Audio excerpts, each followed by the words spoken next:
Sud Radio Découverte Tourisme, Stéphane Zeremeta. Bonjour Stéphane. Bonjour Jean-Marie. Directeur éditorial des Guides Le Petit Futé. Aujourd'hui, vous recommencez à parler de Noël. Oui. Vous y pensez déjà. Là, c'est vraiment ces deux saisons. Et donc, vous nous emmenez en Alsace. Nous partons de l'Alsace, c'est le pays du Père Noël. Tous les marchés, bien sûr, c'est partie des plus beaux de France. Dans toutes les villes, on va avoir toute cette odeur de pain d'épices, de vin chaud, l'ambiance qui est assez festive. Bon, c'est vraiment la bonne période, moi, que j'aime pour visiter cette région, tout en découvrant un tout petit peu ses traditions. Ah, et notamment ses traditions culinaires, évidemment. Alors, je vous amène dans une ville bien connue pour son fromage, Münster.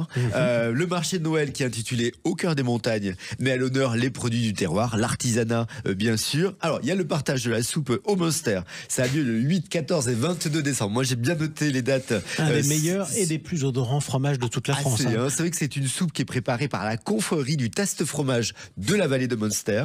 Et donc, c'est quand même souvent la recette d'un chef étoilé. Donc, c'est fort en goût, mais quand même plutôt délicieux. Si vous préférez un peu plus le sucré, il y a des ateliers de décoration de pain d'épices, c'est le 8 décembre. Et puis, le 7 décembre, il y a la descente en rappel de Saint-Nicolas. Et c'est, alors vous allez me rectifier, les Ouaricalas, les fameux gnomes qui accompagnent Saint-Nicolas. Effectivement, mais écoutez, je vois pas pourquoi je vous rectifierais ce coup-ci.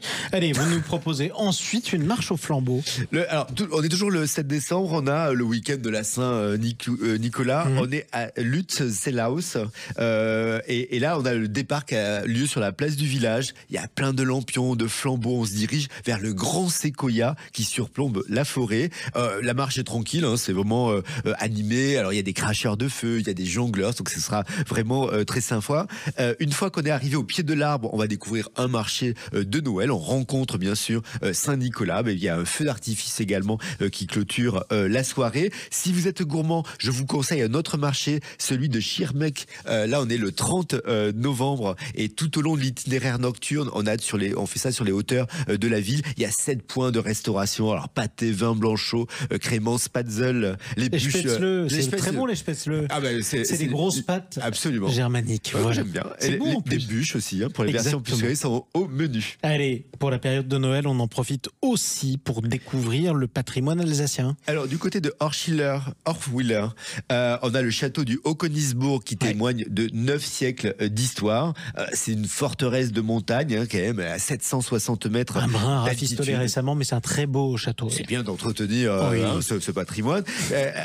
Il change complètement la décoration dès le début de la période de l'Avent. Là, la visite retrace l'évolution des décorations de fête au fil des temps. Il y a plein de créatures de bois, de sapins décorés à la mode médiévale.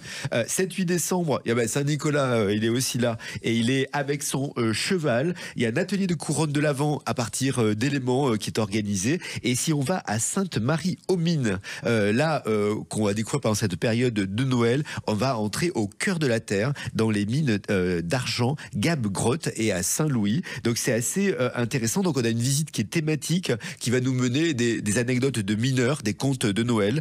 C'est une façon finalement de découvrir le patrimoine minier, tout en étant dans l'atmosphère un peu magique de ces souterrains. Oui, c'est féerique en tout cas. Allez, on termine avec la Sainte-Lucie à Soufflenheim. Alors c'est vrai je ne sais pas si vous connaissez les esprits de l'enfer. Alors en alsacien, je vous laisse le dire. Je vais essayer. Écoutez, le Hellgeister. C'est absolument cela. Et ce sont les habitants de Soufflenheim qui cuisaient en fait autrefois leur poterie dans des fours et ça crachait de la fumée en continu. Alors aujourd'hui, on a les potiers du village qui continuent de faire vivre la légende chaque année lors de la fête des Lumières qui a lieu le 14 décembre au programme des parades, et la parade est costumée, des cracheurs de feu, des dégustations de brédélé bien sûr, du vin chaud. En tout cas, c'est vrai que ce week-end en Alsace, c'est la bonne période. Et bien, on est complètement dans l'ambiance un peu avant Noël. Bon, allez, on se prépare. Merci beaucoup Stéphane. On vous retrouve demain avec le Petit Futé. On ira faire de la randonnée au Cap-Vert.